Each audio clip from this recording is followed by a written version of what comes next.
Gracias amigos Radio Escucha por mantenerse en sintonía. Un saludo a nuestros compañeros Mario Muñoz, Wilfredo Jordán, Daniel Domínguez,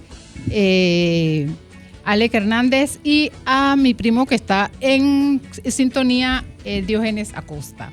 Ahora sí, bueno, tenemos aquí al economista Eric Molino, con quien vamos a conversar pues de un tema que es agenda y prioritaria en nuestro país, por todo lo que implica, por todo, sobre todo por todo el impacto que en este momento representa su cierre, y es definitivamente el tema minero y las operaciones mineras. Eric, bienvenido a Infoeconomía. De verdad que como un honor. Ya te dije, yo después soy tu admiradora, me encantan tus análisis, te escucho, eres te muy leo amable, todo. gracias. Así que feliz de estar entrevistándote. El placer es mío. Y sobre todo también hablando de este tema de tanta importancia y de tanta, pues relevancia que está en la agenda, pues.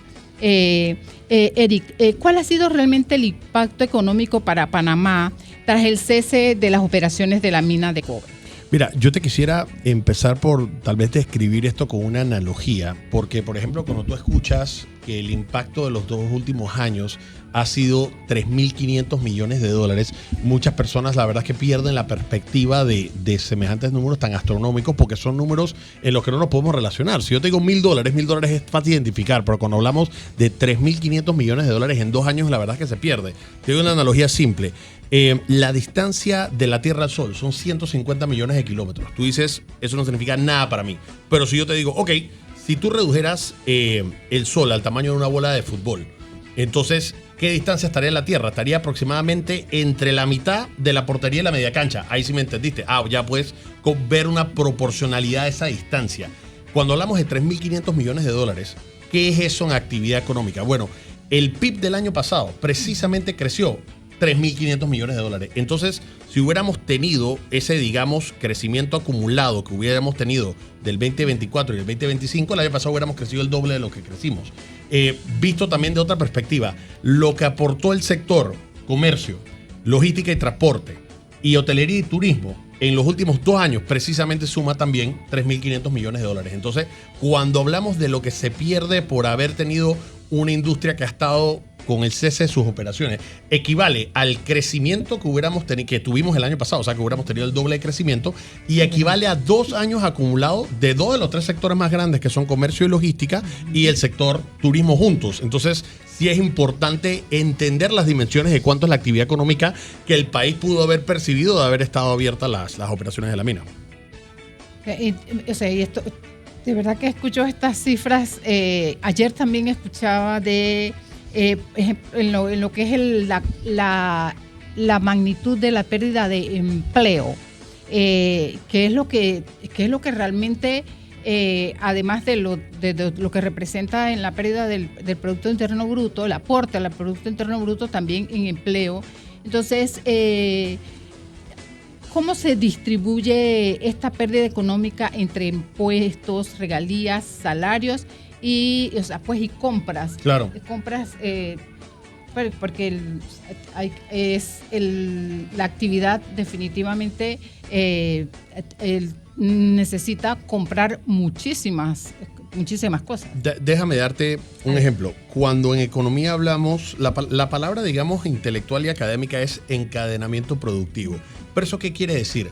En economía el concepto es que el gasto de uno es el ingreso de otro. Es decir, yo voy a un restaurante y yo gasto dinero en comer, pero eso se convirtió en el ingreso del restaurante.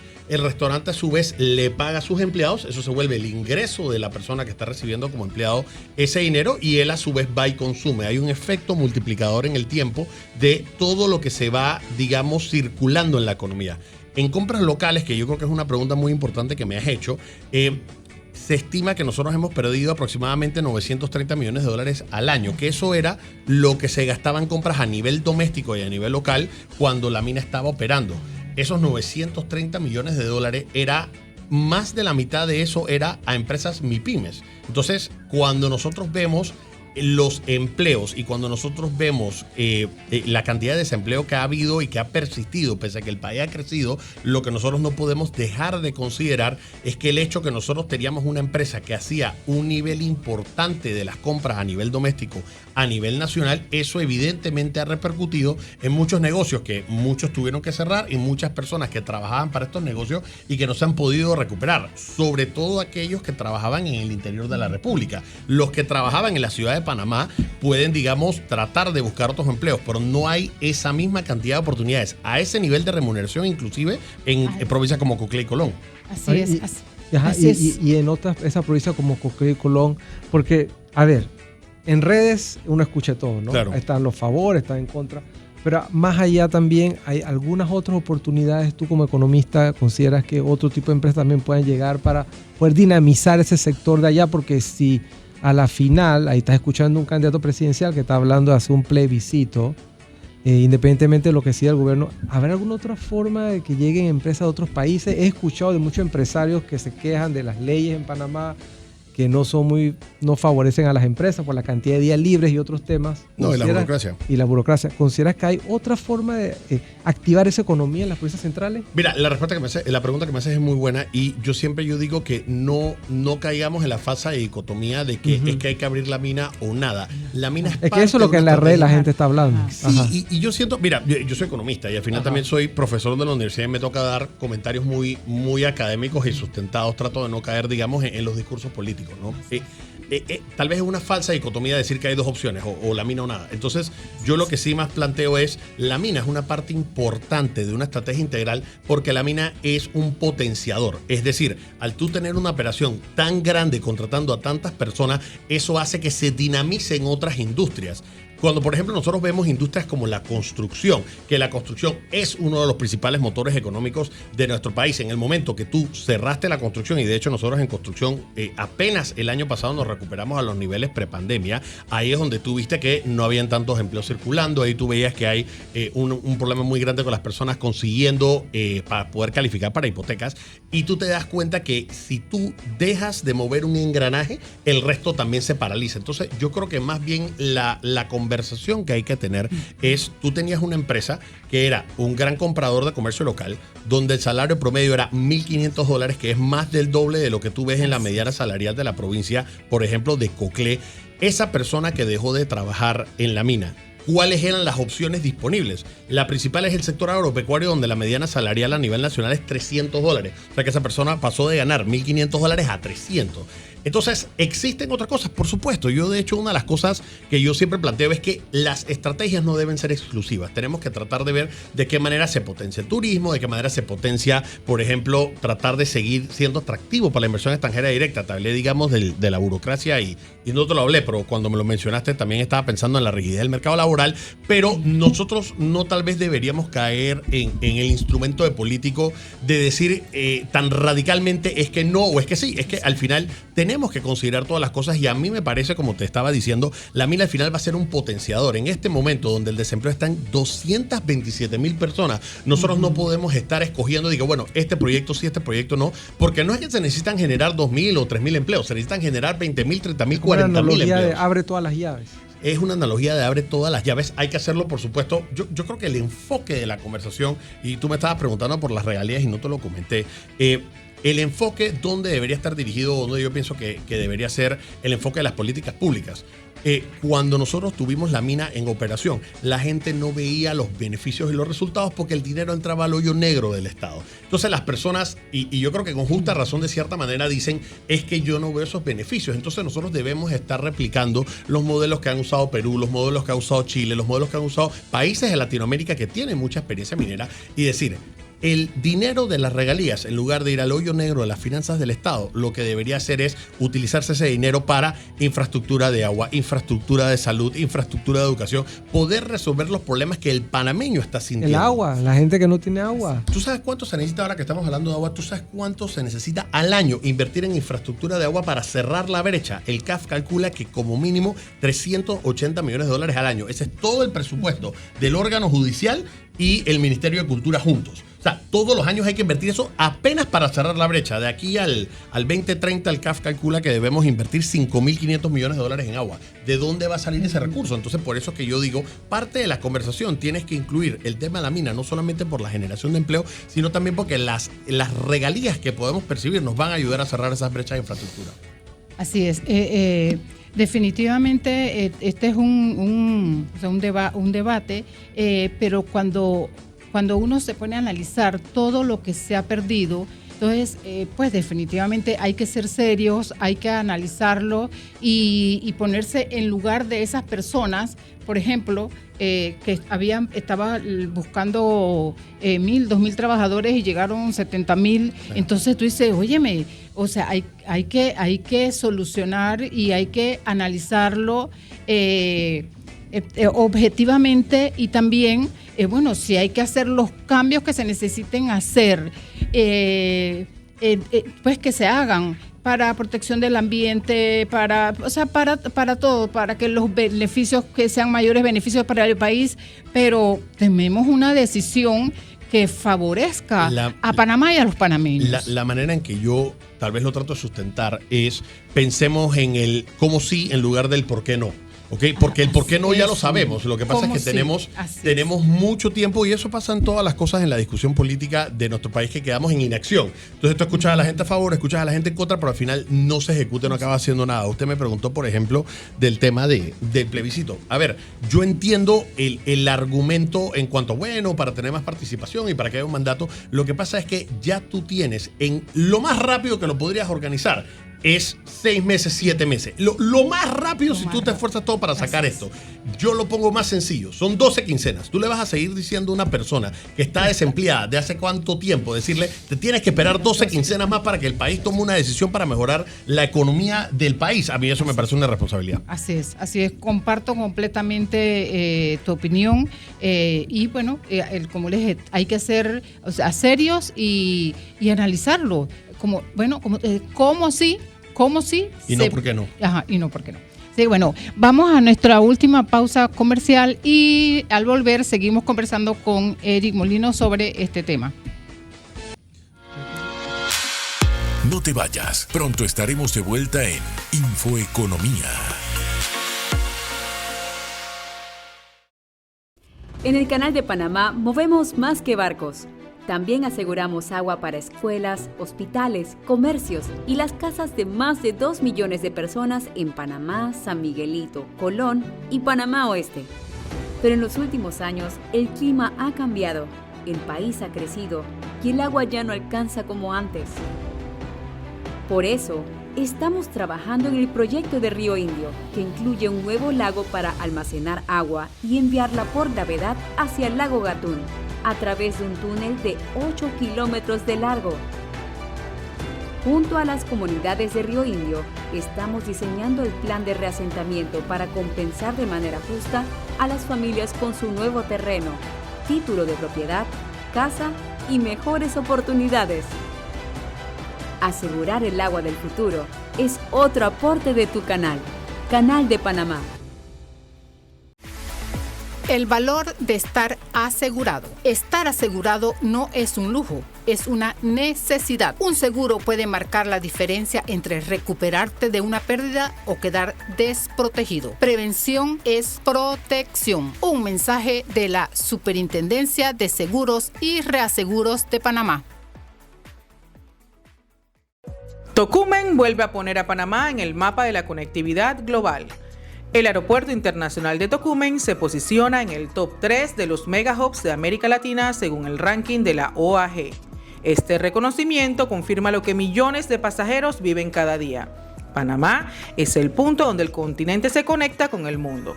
Más rutas, más oportunidades y una red que sigue creciendo para acercar personas, negocios y destinos. Tocumen, la puerta de las Américas. Avanzamos con el Plan Nacional de Agua, con 21 proyectos de rehabilitación y abastecimiento en Panamá, Azuero, Colón, Panamá Oeste, Chiriquí, Bocas del Toro, Darién y Veraguas. Además, entregaremos el anillo hidráulico norte, mejorando el suministro para más de 200,000 panameños y con más de 600 reparaciones de fugas. Llevamos soluciones en zonas como San Miguelito, Panamá Norte, Panamá Este y Colón. Gobierno Nacional. Con paso firme.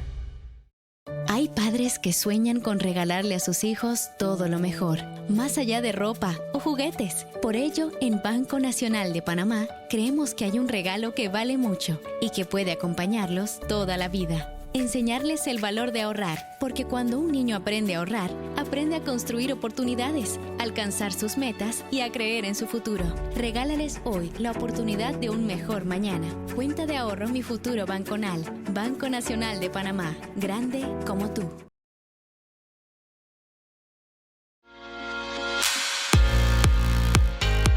Ya estamos de vuelta. Escuchas Infoeconomía.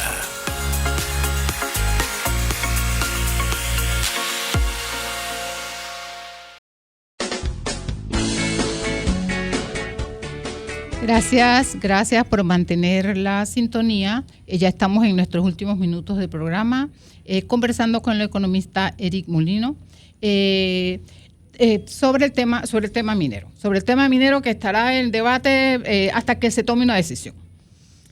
Eric, se ha mencionado que Panamá dejó de percibir alrededor de 1.100 millones de dólares en impuestos y regalías. ¿Qué impacto tiene que el Estado haya dejado de percibir este monto en la capacidad para invertir en obras y servicios? Bueno, lo primero es recordar que el Estado funciona con un déficit, es decir, los gastos siempre superan al ingreso, es decir, que cualquier ingreso que no entró fue reemplazado por deuda que pagamos todos nosotros los panameños, y que es dinero que cada vez hay que tratar de manejarlo, porque parece que esta administración ha hecho, yo creo, un gran esfuerzo en tratar de reducir el costo de esa deuda. Evidentemente hemos tenido que sacrificar algo de inversión en infraestructura que hubiese mejorado la capacidad productiva no solamente del país, sino resolver varios problemas a los panameños.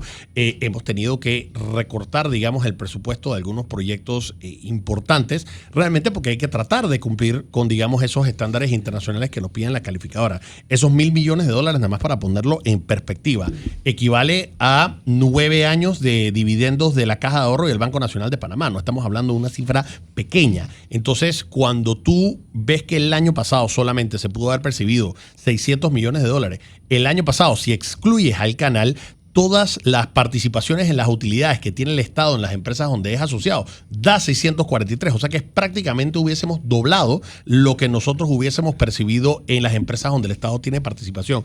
Todo ese dinero que dejó de percibir, al final acabó siendo deuda y proyectos que no se hicieron. O sea, deuda. O sea, cuando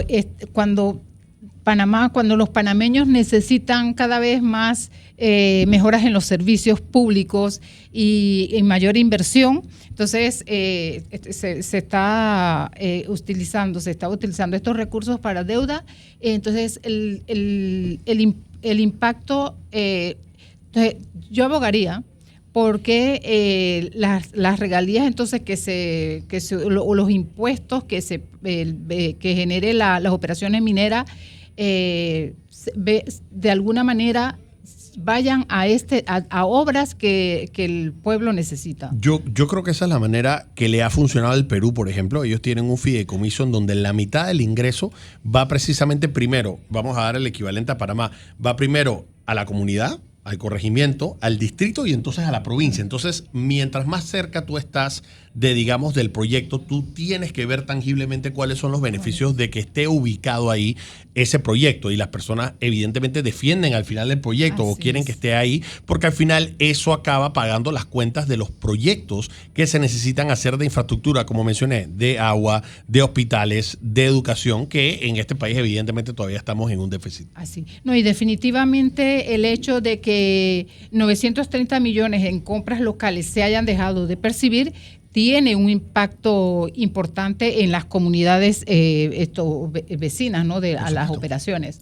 No, mira, es un tema de oportunidades. Yo creo que si tú me preguntas a mí, y es lo que yo siempre digo en estas intervenciones, ¿cuál es el principal desafío económico que tiene el país? Es que somos un país que crece, pero no baja el desempleo.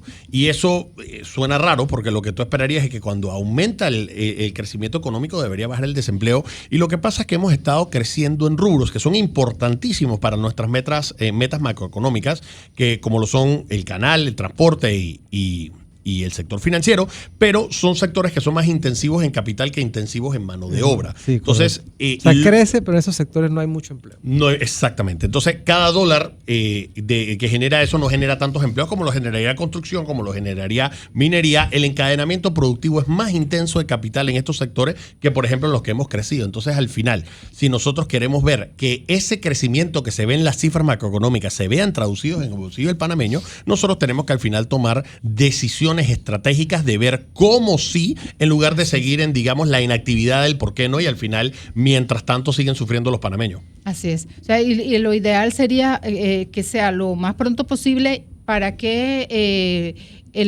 la apertura, definitivamente los panameños necesitan la apertura. Entonces, impacte en el crecimiento y en el empleo. Mira, en las provincias, yo creo que esta es una de las preguntas centrales que ustedes me han hecho. Una cosa es estar desempleado en la ciudad de Panamá, que evidentemente es un desafío, y tenemos que ver de qué manera esos 227,000 personas que tienen familias pueden hacer algo al respecto. Y de hecho, estadística importante, de esos 227,000, la mitad, 113,000, son personas jóvenes. Entonces, al final es un desafío, en una circunstancia donde ahorita tenemos inclusive altos niveles de criminalidad. ¿Cómo podemos regresarle la esperanza a los jóvenes a través de un empleo formal y digno? El desafío es aún peor en las provincias, porque al final, como estaba diciendo, no hay tantas opciones de empleo, y para que una empresa venga a establecerse le va a parecer atractivo Panamá, le va a parecer atractivo tal vez Panamá Oeste y capaz Colón, pero no necesariamente le va a parecer atractivo Coclé, o no necesariamente le va a parecer atractivo áreas rurales. Entonces, ¿cuáles son las estrategias que estamos haciendo para precisamente que nosotros como país podamos llevar nuevos polos de desarrollo al interior de la República? Ahora, el gobierno lo que ha dicho es que el primer paso en todo este tema de minero es la parte ambiental. Por supuesto. Por ahí supuestamente Sí, que el ministro es importante, o sea, la parte es ambiental lo primero definitivamente, que ha hecho el o gobierno, sea, es que estamos en todo esto por temas ambientales, o sea, hemos llegado a este punto por temas ambientales, así que definitivamente la parte ambiental es importante. Pero todavía no arranca eso, ¿sí? ¿Están en eso? Se ha hecho lo correcto, que es el tema de la auditoría, porque la auditoría va a poder de manera factual ver cuáles son los hechos y cuáles son las adecuaciones que se tengan que hacer. Y una de las cosas que tal vez me gustaría decir es que no estamos decidiendo entre dos cosas. Es que la economía pesa más que el ambiente, o que el ambiente pesa más que la economía. De hecho, los países que tienen libertad económica mayor también tienen un alto nivel de calidad ambiental. Es que al final las dos cosas se pueden tener. Se puede tener progreso y se puede tener calidad ambiental. Lo que nosotros tenemos que hacer es tener instituciones robustas que se enfoquen en que hay un Estado de Derecho y que se pueda proteger al ambiente sin que entonces resulte perjudicado el empleo. Al final las dos cosas se pueden lograr. Sí. Ya que mencionas el tema ambiental y que también anteriormente diste ejemplos de lo que se pudiera hacer, nos queda un minuto. De modelos o de ejemplos de modelos que pudiera, de otros países que pudiera aplicar Panamá. Mira, no soy experto ambiental, pero evidentemente yo creo que tú has tocado un punto bien importante, que es Panamá. Yo creo que para su beneficio no está a la vanguardia de nada. En Panamá realmente puede aprovechar qué ha funcionado y qué no ha funcionado en otros países. Entonces, replicar, hacer lo que yo llamo benchmarking negativo. Es decir, no copies lo malo o no copies lo que no ha funcionado, y sí deberías enfocarte en cosas que sí han funcionado. Entonces, Panamá, ¿a qué debería dedicarse? No siendo ambientalista o no siendo ingeniero ambiental, a lo que me digo es cuáles son los estándares internacionales, cuáles son las cosas que se deben hacer en otros países como buenas prácticas, y a eso es a lo que debemos aspirar. Puede ser que el gobierno anterior y todos los gobiernos anteriores nunca le metieron cabeza a ese tema, al tema ambiental. Y por ahí fue que en cierta forma pues reventó el tema, ¿no? Porque las imágenes, claro, las imágenes de todo eso depredado por allá y demás, pues siempre levanta el tema de los peligros ambientales. Por supuesto, sí, al final yo creo que el tema es que nosotros necesitamos instituciones que se enfoquen en hacer su trabajo y trabajar en conjunto con las empresas para que la calidad ambiental se preserve. Así es. Bueno, con este último comentario damos por concluido la entrevista con el economista Eric Molino y su programa Info Economía. Mañana estará con ustedes Alex Hernández. Gracias por la sintonía. Buenas tardes. Estuvo con ustedes Edith Castillo Duarte. Yusuf Hassan.